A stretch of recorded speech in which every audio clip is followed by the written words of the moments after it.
You know, I've been thinking a lot about happiness lately. What's been on your mind, Emma?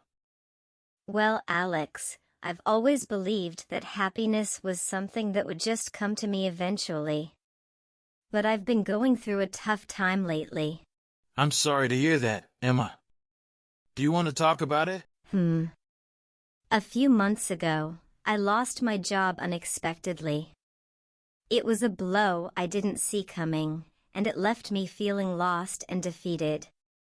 I thought that once I found a new job or things get better, I'd be happy again. Well, I had grown up under the weight of great expectations. My parents, driven by their own ambitions, had always pushed me to excel.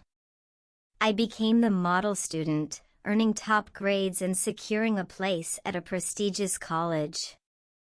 However, as I graduated and stepped into the world beyond, I found myself adrift. The spark of passion that once guided me seemed dimmed, replaced by uncertainty and self-doubt, due to the suffocating pressure I felt to meet my parents' expectations. From a young age, I had been conditioned to pursue excellence as defined by external standards. Every achievement was celebrated not for my personal growth, but for the validation it brought my parents.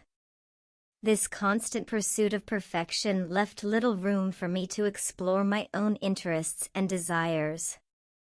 As a result, the activities and goals that once ignited my passion became mere checkboxes on my journey to please others. When faced with the freedom of post-graduation life, I was confronted with the stark reality that I had lost touch with my own identity and aspirations. The overwhelming weight of external validation had eclipsed my ability to find joy and fulfillment in my pursuits, leaving me feeling disconnected and uncertain about my path forward. I can imagine how difficult that must have been for you. But you know, there's a saying that goes, happiness is not something ready-made. It comes from your own actions. What do you mean by that? Well, let me tell you a story. A while back, I was going through a similar rough patch in my life. I had lost someone very dear to me, and I found myself sinking into sadness. I thought that if I could just find the right distraction or get back to my usual routine, I'd be okay. So, what did you do? I was hailed as a titan of industry among the city's elite. But the winds of change can be merciless, and when the recession hit, even the mighty fell. The global economic downturn was unrelenting, dismantling my empire piece by piece.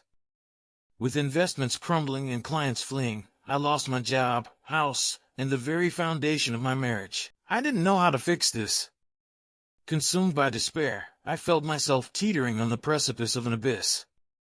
The pain was overwhelming, my thoughts drifting towards an unthinkable end. Amid the tumult of my emotions, a lifeline emerged, a friend who refused to let me drown in my sorrow, and he told me happiness is not something ready-made.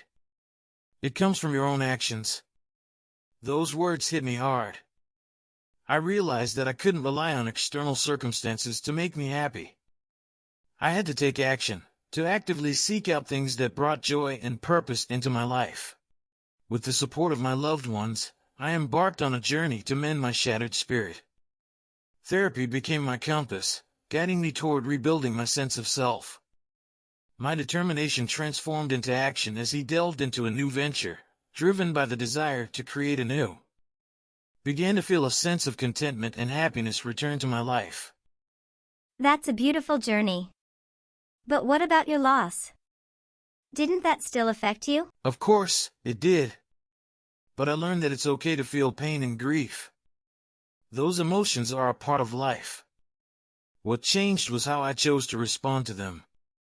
By actively working on finding happiness in small moments and meaningful actions, I was able to heal and find a new sense of purpose. I guess I've been waiting for happiness to come to me instead of seeking it out myself. It's natural to feel that way.